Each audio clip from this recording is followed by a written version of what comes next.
उज्ज्वलास किचनमध्ये आज आपण बनवणार आहे कैरीचं लोणचं। धुवून पुसून आणि कापून घेतलेली आहे आणि ही कैरी 6-7 तासासाठी एखाद्या कॉटनच्या कापडावर टाकून फॅन खाली छान सुकवून घ्यायची आहे। तर आपल्याला बघता येईल ह्या कैऱ्या याप्रमाणे सुकून झालेल्या आहे। 4 ते 5 तास फॅन खाली सुकवून घ्यायच्या। हे लोणचं फक्त 2 कैऱ्यांपासून आणि चटपटीत असं लोणचं बनवणार आहे, आंबट गोड तिखट असं। तर यासाठी मी घेतलेलं आहे 200 ml तेल। तर हे तेल चांगलं कडकडीत असं आपल्याला तापवून घ्यायचं आहे। यासाठी काही मसाला घरगुतीच आणि घरच्या साहित्यातून आपण हे लोणचं बनवणार आहे। साधारण अर्धी ते पाऊण वाटी मोहरीची डाळ घेतलेली आहे, 1 ते 1.5 चमचा बडीशोप, अर्धा चमचापेक्षा थोडं कमी जिरं, अर्धा चमचा मेथी दाणे, 4 काळी मिरी, 4 लवंग, 1 इंच दालचिनी, अर्धा चमचा हळद, 1 चमचा धनेपूड, अर्धा चमचा लाल मिरची पावडर, अर्धा चमचा काश्मीरी लाल मिरची पावडर। तर यातील काही मसाला आपल्याला ग्राइंड करून घ्यायचा आहे। यामध्ये आहे ही बडीशोप मिक्सरच्या भांड्यात घालायची, जिरं, मेथी दाणे, काळी मिरी आणि लवंग, त्याचबरोबर दालचिनी। तर हे सर्व एकत्र करून मिक्सरच्या भांड्यात घालायचं आणि याची पूड तयार करून घ्यायची जाडसर अशी। ही मोहरीची डाळ तर 1 मिनिट चांगली अशी भाजून घ्यायची आहे। जर हिला ओलसरपणा राहिला तर लोणचं खराब होऊ शकतं, त्यासाठी कधीही लोणचं करताना ही डाळ थोडी भाजून घ्या। आता यामध्ये 1 चमचा तेल घालायचं मधोमध।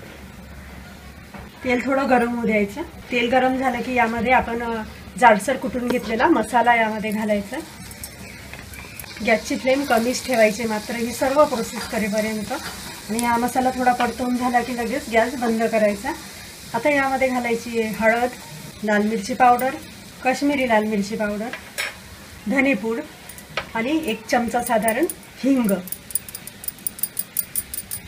चांगलं असं मिक्स करून घ्यायचं आणि आपण ऑलरेडी तेल कडकडीत तापत ठेवलेलं आहे।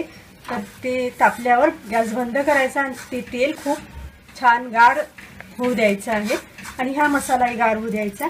आता या मसाल्यामध्ये हा गरम असताना यामध्ये गूळ घालायचा। तर मी यामध्ये पाऊण वाटी गूळ घालते, आपण आवडीनुसार कमी जास्त गूळ टाका। आणि हा गूळही यामध्ये थोडा मिक्स करत राहायचा। मीठ घालायचं आहे, मिक्स करून घ्यायचं।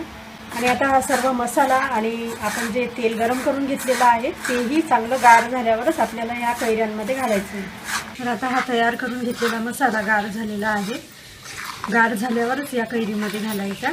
आणि ही कैरीचा कलर जरी आपल्याला वेगळा वाटत असला तरी ती खराब झालेली नाही आहे, सुकलेली आहे, त्यामुळे त्याचा कलर तुम्हाला वेगळा दिसू शकतो। मात्र यावर सुकवताना झाकण ठेवू नका, नाहीतर मग त्याला बुरशी लागू शकते। हाताने चांगलं मिक्स केल्यामुळे हा मसाला कैरीच्या फोडींना चांगला मिक्स होतो, चांगला लागतो आणि त्यामुळे तो मुरल्यावर खूप छान चव पकडतो। आता हे लोणचं एखाद्या बरणीत भरून घ्यायचं आणि बरणीमध्ये लोणचं भरताना संपूर्ण बरणी लोणच्याने फुल भरायची नाही, कारण आपल्याला यामध्ये तेलही ओतायचं आहे आणि तेल वर राहिलं पाहिजे लोणच्याच्या, त्यामुळे लोणचं खराब होत नाही। 2 कैऱ्यांमध्ये अर्धा किलोपेक्षा थोडं जास्त असं हे लोणचं तयार होतं।